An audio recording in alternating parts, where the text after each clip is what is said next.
Day 3 of shopping. I'm done. I'm done. I don't want to shop anymore. Yesterday was my favourite shopping day ever. I found the pet shop called Tom and Co.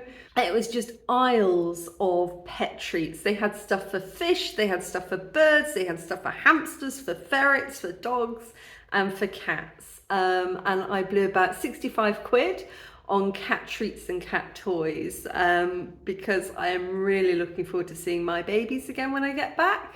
And yeah, it makes me happy. It makes me happy. And I like pet shops because like you see all sorts of people in pet shops whilst you're standing there shopping because everybody's got a pet, and like you see really ultra cool people in their shades and their jackets walking in. You see people sort of in their fluffy slippers have just put out their cigarette before coming into the shop. You see like young people, old people, you see everybody in there shopping for their pets, and that makes me happy. So yesterday's fail was the bread knife. Now I don't know what's going on with bread knives. I need a bread knife because a while ago I tried making bread at home and it turns out it's super easy even if you're cooking it in a bucket oven. But in order to eat the bread, I need to be able to slice the bread, and I can't find a bread knife in the whole of Kigali. I went to Tedu Mill, I went to the Indian shops, I went all around Kigali, I couldn't find a bread knife. So that is one of the major things I want to take back. And I went into 2 shops yesterday. I was expecting to pay maybe about, I don't know, €5 for a bread knife. And I went in, and the first place I went, it was €15. And I went, I'm not paying that. So then I walked halfway across town to another shop, and they had bread knives all the way from €30 to €89. And I was like, I am definitely not paying that. Where the hell do you get a cheap bread knife? They must exist. I mean, I don't need it to be like diamond edged or anything. I just needed to cut a slice of bread. Yeah, so still on the lookout for a bread knife. I don't know if I'm going to succeed. The other thing that I need to go and do is to buy presents for people today. So, I mean, I'm in Belgium. I asked Tadeo what he'd like, and he said he wanted some Belgian chocolates because Belgium is famous for its chocolate. So that seems like a good thing to buy everybody. Lots of Belgian chocolate. And the lad who's looking after my house and feeding my cats and keeping my cats alive, he said that he wanted some Monster energy drinks. So I've seen these, I know the name, I've seen the logo. I don't quite know what it is. I think it's like Red Bull for gamers, I'm assuming.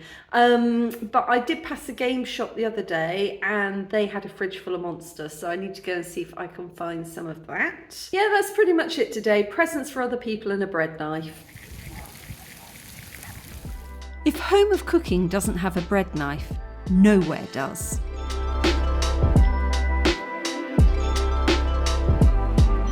Lo and behold, in amongst the €80 and the €120 kitchen knives, I did indeed find a bread knife for under a tenner. I felt a little self-conscious asking for it, but when needs must. I then headed off across town in search of food and found this rather dramatic fountain.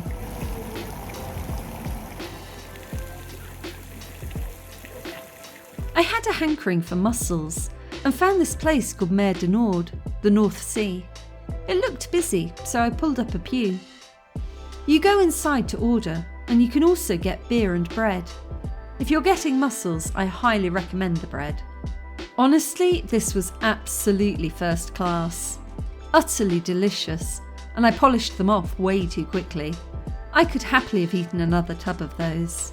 So before I left Belgium, I really wanted to try some really good seafood. I really wanted a bowl of mussels, and that was just delicious. And I've got to kind of overcome this thing because my friends, they always say, it's a good restaurant if there are people sitting there, Maya said it in Marrakesh. It's so true, If there are other people sitting there eating, it's a good restaurant. I'm one of these people, I'm kind of a bit sort of introvert when it comes to eating. I like to sit by myself, so I'm always looking for the restaurant that's nice and quiet where I can sit down and just sort of relax in my own space. So that to me was not the most comfortable eating experience because it was just so crowded, so many people, but it was so worth it because the food was fantastic.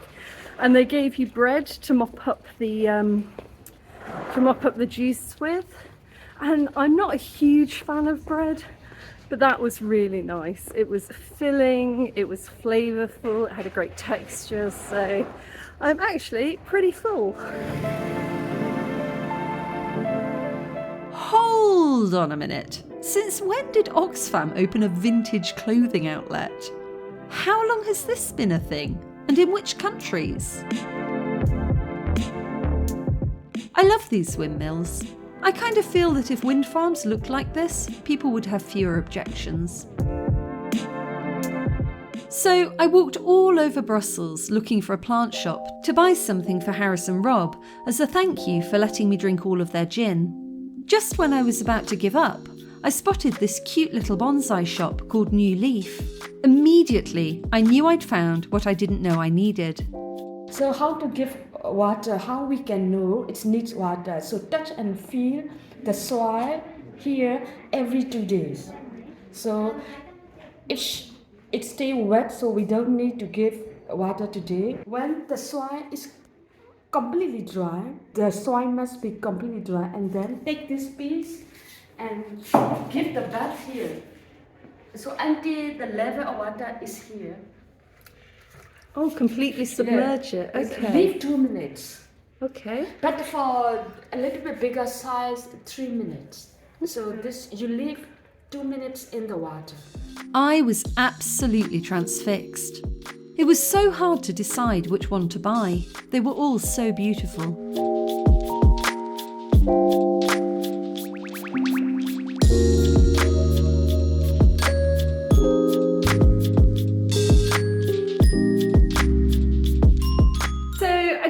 Home. I've had a lovely day. I had mussels. I've bought all the chocolates and presents I need for everybody. I found a bonsai, which I think is fantastic for Harris and Rob. And on the way home, I got a lemon slushy. I think it's time to admit that I have a problem. Oh, it's a really chilled out penultimate evening. I've just made pasta and pesto. And now I'm going to watch Maverick Top Gun. Hi guys, I have had a ridiculously lazy morning. It's midday and I've only just got out the shower.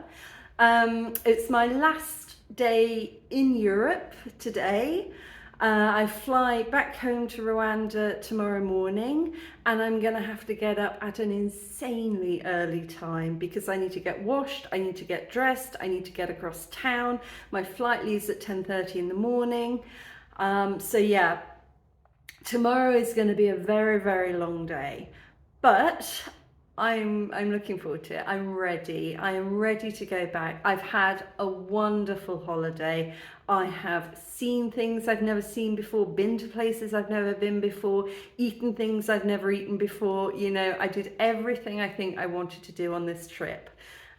So it's been 3 months on the road and I'm ready. I'm ready to go home. I'm so much looking forward to seeing my cats again. I hope that they're going to be really excited about all the treats that I bring back. Yesterday, I did all my shopping for friends. I bought an insane quantity of chocolate because Belgium is world famous for its chocolate. And I realised when I got home that I hadn't actually bought any chocolate for me. And I suddenly thought, oh, you know what? I think I would like to take some chocolate back. So I'm just going to pop out and get myself some chocolate. My bank account tells me that I have got just enough left to have a little bit of a splurge at Lush, which is a sort of handmade cosmetic place. They do wonderful handmade soap and I love really nice handmade soap. So I'm going to splurge at Lush. And I'm going to get something to eat because I need lunch, and then I'm going to get one final slushie. So there's a little slushy vendor down the road, and the one flavour that I haven't had yet that I want to try is the purple one, which I think is tutti frutti. So I've had the lemon one, I've had the tropical fruit one, which is the blue one, I've had a green apple one, I've had a cherry one, and now I'm going to go and get the tutti frutti, and it's going to be my last slushie. I'm a bit bereft. I'm feeling a bit bereft. I like slushies. There's something about the texture of them, especially on a hot day, but it's cold and overcast today and I still want a slushie. There's something about just, you know, chewing the ice that I really, really like. And then it's time to come back home, and I have got to pack. I have got to get everything into one large suitcase and one little suitcase. So I've got to do that, and I need to be packed and ready. I need to clean the house. I need everything to be ready before I go to bed tonight, because when I wake up tomorrow, I've got no time to do anything. I've just got to get in the shower and go. I popped down the street to Lush. I love this place, but every time I go, the prices have doubled. It's really nice just to look at everything though.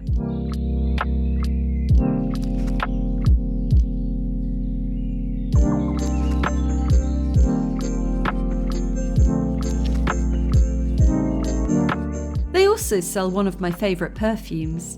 Don't laugh, but it's called The Breath of God, and it smells of black pepper. It's absolutely yummy, but I much prefer the old tin. After that, I headed out to try Belgium's answer to KFC, Bell Chicken. It was indeed a jolly fine burger.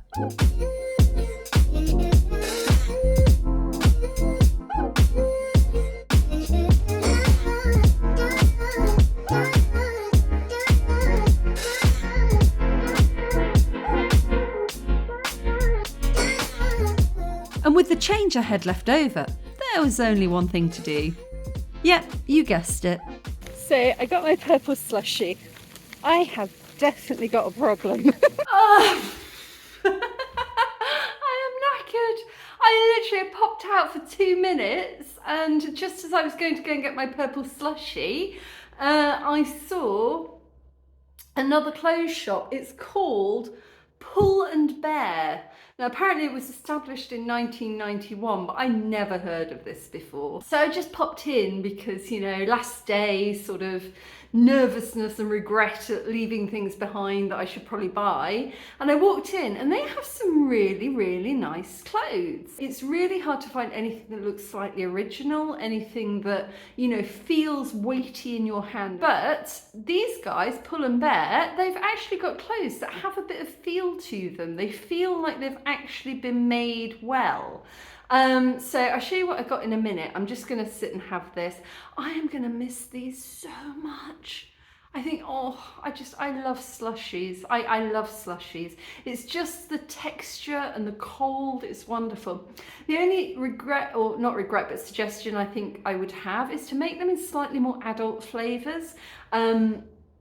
So they are cloyingly sweet, and I've got a really sweet tooth anyway, so it's okay, but even for me, it's a little bit sweet.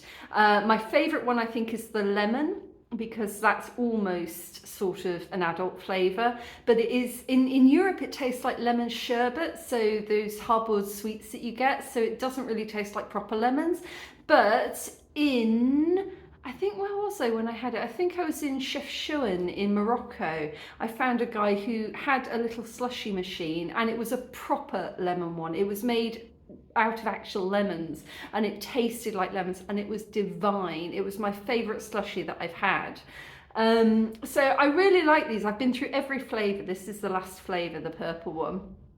And I think my two favourite are the lemon one and the cherry one, but they do taste a little bit too sweet. So if they made these but out of real oranges and real lemon or real lime, I kind of thinking that a mojito flavoured one would be pretty fantastic. But I love slushies. Right guys, let the packing begin. I'm going to start out by packing up my big suitcase and hoping I can get everything in there, because if I can't, I've got a problem. So Harris and Rob have given me these two little milkers, a 1 cup one and a 2 cup one. that they say I can use on an open flame, so I should be able to use with my hob back home. They taught me how to use these a couple of weeks ago, so I'm excited to own some. Wrapping them up in my Moroccan scarf.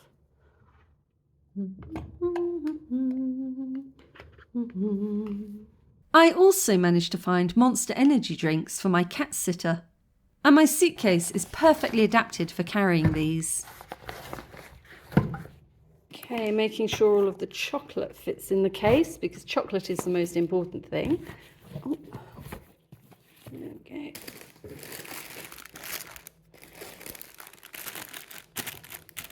Got my all-important bread knife and a little milk frother there to go with the coffee maker. We're doing well with clothes. I think we've got some space over there for some cat treats. We've also got the back of the case for cat treats. Okay, so I found this beautiful top in Pull & Bear, and it fits everywhere except just under the bust, which is a little bit tight. But the wonderful thing about living in Rwanda is that you can find tailors just about everywhere. And because this is made to a standard size, then all of the sizes are pretty much made of the same material. It's just how much they take in the hem by. So hopefully somebody can just tear that apart and widen it slightly, and that should fit me perfectly. So that's one of the things when I'm shopping in Europe. If something doesn't fit by just a little bit, I tend to buy it anyway and then just take it back to Rwanda and find somebody who can make it fit. My little mementos, including the sand from the beach at Essaouira, and my tiny little crystal that the guy at Chef Shun gave me, and my little silver charm horse. Okay, so here's my Tom & Co stash, as well as the water fountain. We've got all of these treats, some toys, this stuff here that my friend refers to as kitty crack. I hope they don't get an addiction. And I've restocked the catnip and bought some cat grass. I'm curious to see how it's different to the grass in the garden and whether or not the cats throw it up. Okay, so we're doing well. We've got clothes, cat treats, chocolates, monster drinks. I think they're all in there. We've still got a little bit of room left, so I think we're doing well. Time to clear up all of my old slushy cups. That's embarrassing.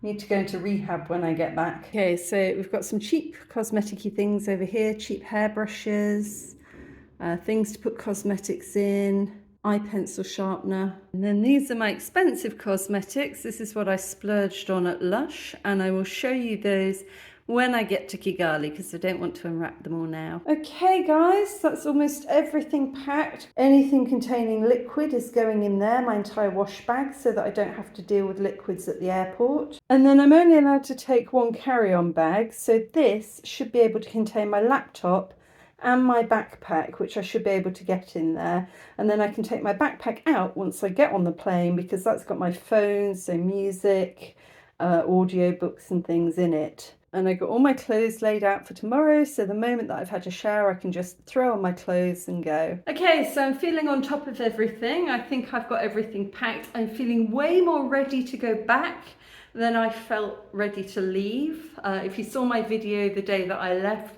I was not prepared. I still felt like I had 101 things to do, but it all turned out fine in the end.